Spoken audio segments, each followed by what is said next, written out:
Why being a giraffe would be terrible? You spend 15 months in your mother's womb, and from the moment you're born, you face your first danger, falling from a great height. Your father stands at 5.5 meters tall, and your mother's around 5 meters with a neck that's 2 meters long.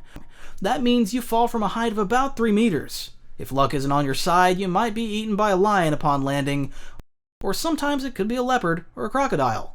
Most of the time, though, it's the ground that greets you, and you quickly learn to stand up.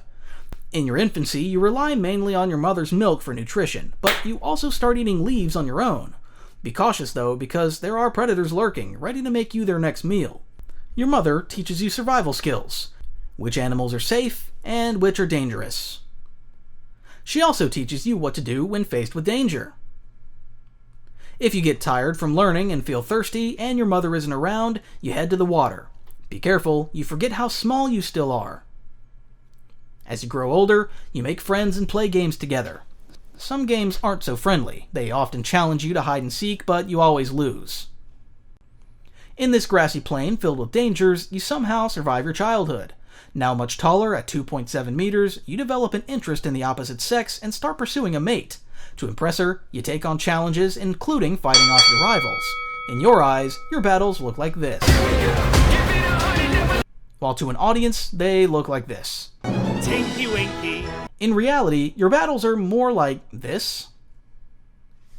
These fights carry risks, but if you win, her affection for you grows. When you think it's time to kiss her, you apologize and bring her gifts. You forget that giraffes are tolerant of thirst and can survive a year without water if they get enough moisture from leaves. To avoid wasting the water, you drink it all, and she angrily walks away. You've failed. To win the favor of the female giraffe, you continue to learn survival skills, fighting lions, scaring off leopards, and stepping on crocodiles. You grow stronger. One day you see a girl you once admired standing by the water, bending down to drink. Experienced as you are, you know there's danger lurking. Indeed, a crocodile sneaks up. This is your chance to shine. No longer weak and afraid like when you were young, you step up and scare the crocodile away. This time you win her heart. 15 months later, your child is born. You feel a strange emotion toward your offspring.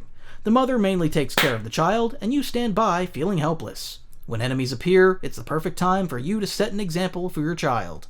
With years of training, you easily fend them off, and your image in your child's eyes grows taller. In this vast land, danger lurks everywhere.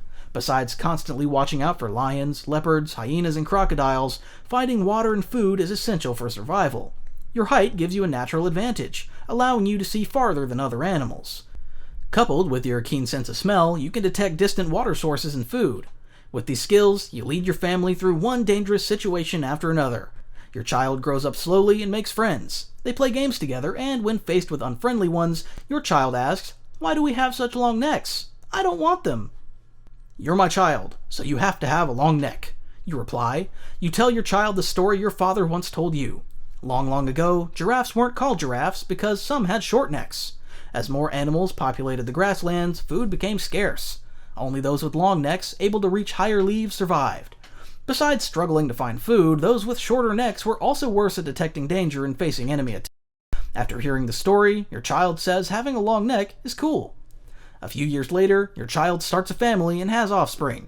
When you see your child educating their own child, you feel that your life is complete and that you have no regrets. As you bask in the joy of happiness, your enemies return. You want to show off your skills and set an example for your grandchildren, but